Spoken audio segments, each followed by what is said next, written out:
I got out. Pushing Lumi. Beast is weak. The wall is 1, 2. Oh, not 1, but wall is weak. Hold on. We can peek. I'm peeking. Out there. Yo, wall, your rad's weak on comp heavy. Let me get that ammo. Yeah, we can cut him off. Yeah, this is rad. Some guys spawned here. Sniper spawned here. What does that even I know. mean? I don't want to get sniped though when I peek. Wall is here. Gross. I want one. I can't challenge. You can push. Let me get this ammo. Oh, dude, 100%. You'll be good. You'll be fine. Recluse's gonna be alone. You'll do it. Definitely. I'm coming. Dead. I'm taking my sweet ass time with it. I don't want Wait, to. yo, watch it for that nade. Can you shoot that nade?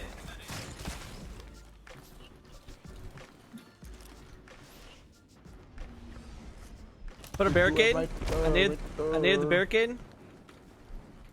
I'm watching your left, Lumi. I'm watching heavy. You gotta help me, Sonic, on the right. Yeah, see life. Hey, Rad one shot. I'm one. Oh, you didn't do anything. He's one shot. Nice. Wall around. He's jumping. Challenge me now. I'm watching behind us. Keep running. Just don't die. Keep running. Just don't die. Okay. Wall, body man, can't pick. Stairs. Wall is one on rocket. Hey, behind you. I know. I'm trying to stay alive. Behind you, Panda. I know. I'm trying to stay The map alive. was a little bit He's difficult. one. You can help. Go. All I dead. just play. I think there's only one down here. Need There's some only help, one. company. Let me know. You sure? Okay. Yeah, he's going glass.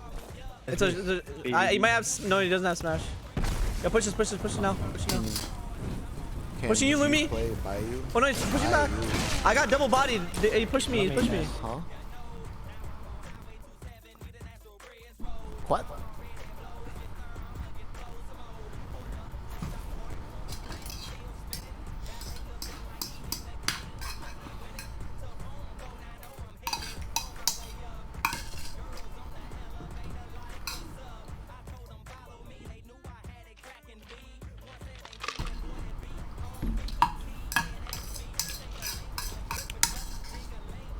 Nope, not playing Citadel. I'm gonna use mind benders because it's solar day. Arc day. So I want to use an arc shotgun. That gives me arc elemental orbs.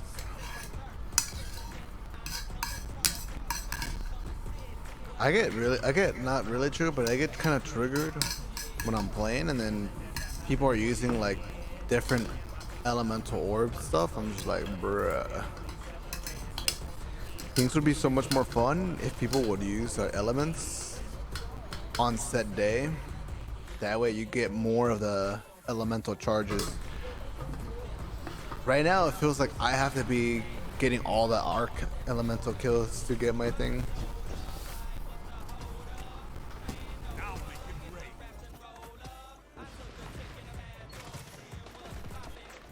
don't need that anymore. I'm gonna delete that.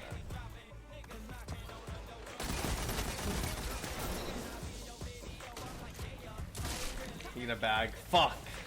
Nice shot.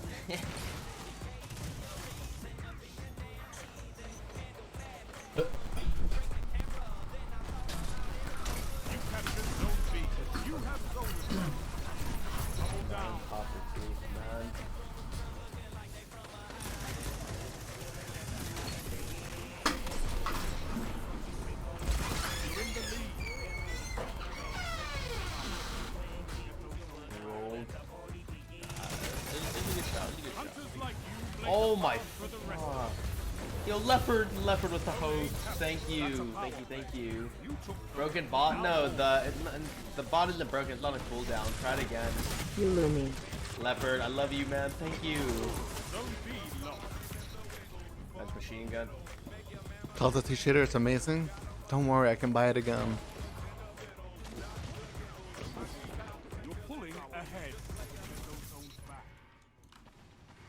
Thank you. I hope you had a wonderful stream, dude.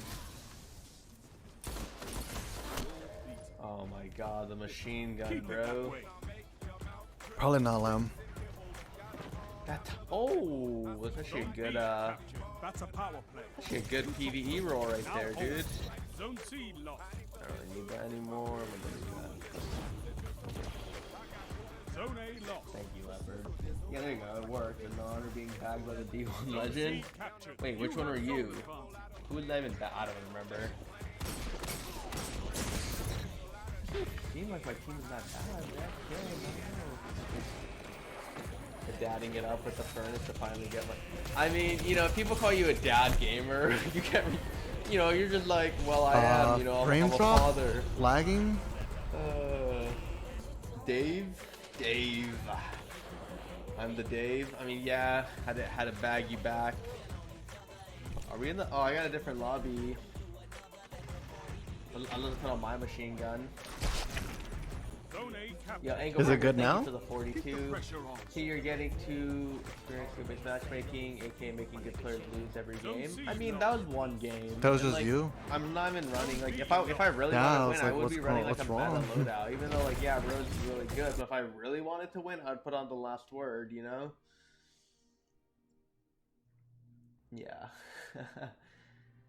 I don't know. The Claymore is an okay weapon, but yeah, I mean, if you have to run a pulse rifle to get it, I don't think anyone can fault you. But they're not even gonna. I didn't think people were even trying to get that weapon. Like, I've had people like telling me like, is it even worth getting Not Forgotten? I tell them no. And then you have to go get the 300 kills with Luna and Comp. Not worth. Not worth. Out of Megan.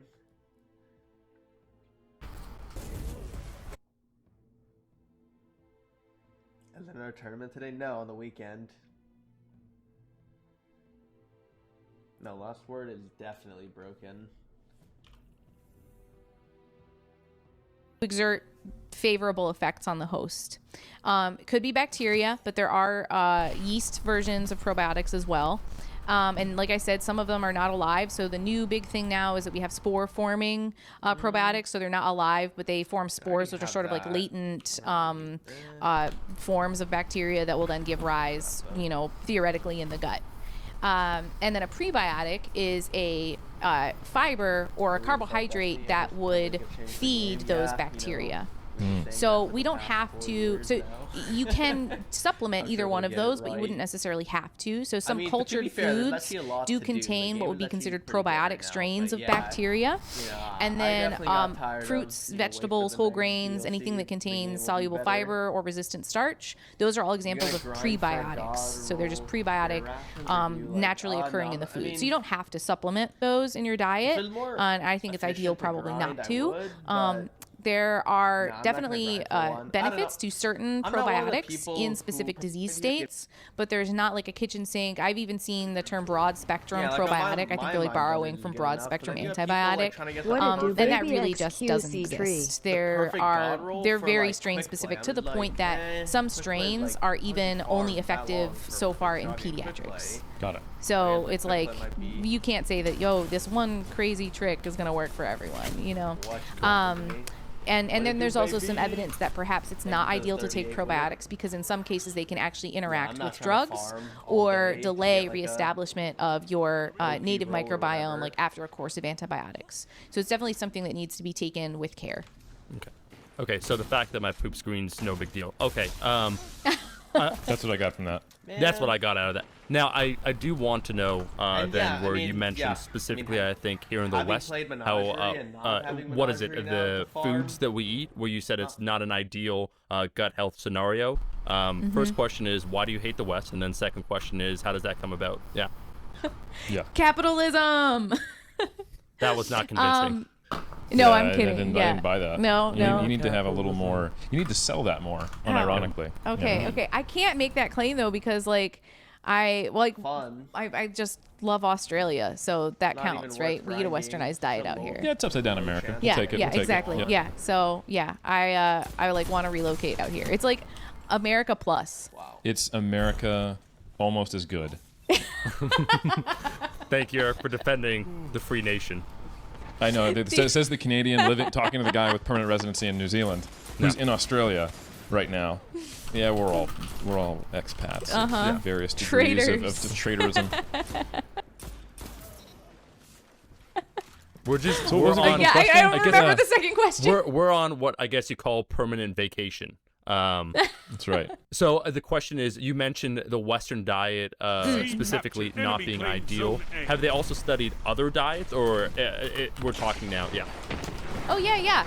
So this is pretty cool. So they've actually, even in the U.S., they've actually looked at more rural diets.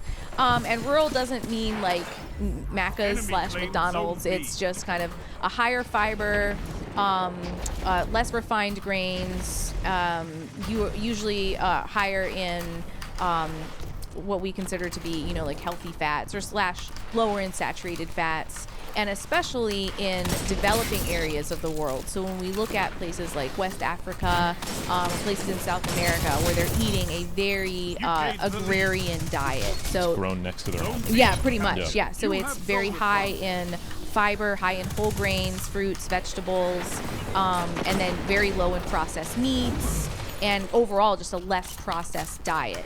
That seems to correlate with more microbial diversity and sort of specifically what we would consider to be an enterotype, sort of like somatotypes like ecto, meso, and endomorph, except for those are bullshit. The enterotypes. Well, I will actually say they're not bullshit. It's what people do with them. It's bullshit. Oh, yes, that's true. Yeah. That's true. But it's... Sorry, I'm an ISAC level 1 anthropometrist. Yeah, as someone that self-identifies as a mesomorph, I thought that was important for you to speak of. Correct. Yeah. So we have enterotypes. So we have sort of a more carbohydrate metabolizing enterotype, and then we have a more protein metabolizing enterotype. And what we find in westernized diets is usually because they are high in refined carbohydrates, low in fiber, usually higher in fats, higher in saturated fats, higher in processed meats, that individuals eating a more westernized type diet tend to have the more bacteroides, protein. I don't want to use the words and get too complex. Get complex. Okay. Right, don't worry. We'll take you out that dark tower every time. All right. So they usually are having higher levels of the protein metabolizing enterotype. That's good. And it's kind of bad, actually. It's in context. So some of the bacteria, if they're starved of fiber, will potentially turn on the mucus layer of your intestines and start to degrade that. Which is good because mucus is gross. Right, exactly. Yeah. We don't want mucus, but it's also kind of bad because we have a super thick mucus layer in our colon, as sexy as that sounds. So we kind of want that to be really thick and impenetrable to bacteria. And so if we start to degrade it, because some bacteria will use the carbohydrates that are there instead of the dietary carbohydrates. So and that could potentially we see changes with a ketogenic diet, almost certainly with a carnivore diet, which is probably the biggest thorn in my side. I try not to be dogmatic about things, but I cannot think of a dumber way to eat. On that, I think this would be a really good tangent. We had Danny Lennon and my colleague the Harvey, who was actually a ketogenic diet researcher finishing his PhD at A&T. Yeah. And they were talking about how the carnivore diet is, they finally did the one thing that everyone agrees on. Yeah. Everyone agrees, no matter which camp you were in, at least 5 years ago, that vegetables are great. And then I knew as soon as vegan went hard, that just the natural cyclical nature of the fitness industry, someone would be like, well, fuck it, all meat, I don't care. And then it would go from being maybe not so serious to a global movement. But I can't remember if it was Cliff or if it was Danny. I think it might have been Danny who said it actually makes sense that a lot of people are reporting better gut health from being on a carnivore diet. It's not just it's not a low FODMAP diet. It's zero FODMAP. It's a new, so at least and it's almost one of these things that we were talking about this not too long ago on the science communication or evidence-based one with Brad Dieter and Andy Galpin, how people have gotten to this point where if they can't tangibly see it and directly in front of them, because there's so much, there's such a fire hose and many, the whole flat Earth thing. Yeah. There's so much information out there. I can't trust anything. If I can't touch it, hold it, see it, it's not real. Mm-hmm. So this concept of if you have a whole healthy lifestyle, you're going to live longer and feel better. It gets trumped by the idea of I felt better in one day eating just meat, and they stay there without realizing that there's just a preponderance of data showing that eating a lot of vegetables is good for almost every health and performance outcome you can imagine in the long run. Yeah. They and I see so many people that equate gut health with pooping, or that's why or Halotop not is so good for your gut. Exactly. Yeah. So they'll say, in a lot of cases, I was bloated and I was gassy, and now I'm not, and now, I have far fewer bowel movements, and you know they're smaller, they're easy to pass, and so that must mean that everything's hunky-dory in there, and that's not actually the case. Like, your poop quality can be a surrogate for what might be going on in there, but just to say that, oh, I'm not gassy and bloated today, that means that everything's great. That doesn't necessarily mean that everything's great. You have literally no way of seeing what's going on, which is the problem. Don't you think good poops are a nice trade-off for colorectal cancer? I feel like that's something that each person should decide for themselves. One wipe. So one wipe, coach. Yeah, exactly. One wipe and you're done. Save on toilet paper. One wipe and a little chemo. I'm fine with that. You know, I actually was on a podcast that was Please don't mention another podcast when you're on our podcast, because it makes Sorry. us feel like we're So not this is providing what we podcast- want. Apparently, this is an open relationship. This is podcast Inception, because I was on another podcast talking about another podcast. I was specifically on that podcast to And debunk you a realize previous right one. now you are on a podcast. Yes, talking about being on a podcast, But I digress. But the practitioner that I had sort of debunked was saying that, like, it's not even that big of a risk. You know, your relative risk of colorectal cancer is only increased by like 17%. You know, if you're eating more red meat. And I was like, okay, even if it's a small percentage increase, I think as a medical professional, you probably shouldn't be recommending things knowingly. So there's do no harm, and then there's like do no harm if you're paying me. And Yes. I feel like that's because I know the Hippocratic Oath. Like, I have a PhD, so I'm a doctor. Yeah. All doctors Right. are pretty much the same. And I'm pretty sure that it's got some caveats and some bullet points after it. Yeah, like do mostly no harm. Yeah, do less harm than something that kills you right now. Yes, exactly. But it's Yep. like Like if 17%, bro. So like, Yeah, Yeah. it's not that. And of a small number in the first place. So just buy my shit. Yeah, exactly. now Yeah. I want to give Gabrielle the opportunity, because with Iron Culture we're going to be posting soon clips, a small portion of the episode on our channel, and so this is our opportunity to elevate you to that level of notoriety that we want out of the people we bring on. Gotcha Journalism 101. I don't know if you know this individual. I do want to explore this, honestly, a serious question here. Someone, Michaela Peterson is her name. She's Jordan Peterson's daughter. Well, so here's the question, because I'm going to give her side in quotations, and then I want the scientific answer. Where she said, as I understand it, to paraphrase, that herself and her father, she had numerous ailments, diseases that any other dietary protocol that she followed, she'd get either inflammation, she wouldn't feel as good, she'd be lethargic, she's tired, she was depressed, her father was depressed, so she tried numerous things. She went to a lot of doctors, and none of the doctors had that one weird trick. They couldn't find what was wrong with her. Now, she did eliminate, according to her own words, she eliminated everything from her diet, talking about that low FODMAP, and following a carnivore diet, and so she exclusively eats now, I believe, meat, so she's adhering to the classic carnivore diet. She also still drinks. I think she said she could handle vodka, but nothing else. So I think it's She's on the red vodka meat. steak diet. Yeah, it's vodka and steak, and then I forget the third one, but it's essentially that. Gabrielle, is that just an insane level of self-deception, or are there outliers that for some reason with their gut health, that is the thing that's most optimal for them? What is going on in the case of an individual like that who is convinced that the scientific establishment, one, didn't have any of the answers, and that two, this very restrictive form of eating, which on the surface, for anyone that knows anything about nutrition, seems woefully inadequate when it comes to micronutrients. How does that work? Now, I will say that I have heard from multiple clients that it is difficult to sometimes get a helpful diagnosis or helpful information even after they visited multiple practitioners. And I think that, you know, especially in the U.S., it's partly a problem of just not having a lot of exposure in that appointment. So you may have a few minutes and it's hard for them to gather all of the data. But then I think also it could be, you know, what type of practitioners are you visiting? If you're going to a lot of practitioners who are not specialized in that field, that's probably not the best choice you could have made. Now, in terms of how the diet could actually be beneficial, if you remove absolutely everything in your diet except meat, just by chance, you are almost certainly going to eliminate whatever it was that was actually causing you issues.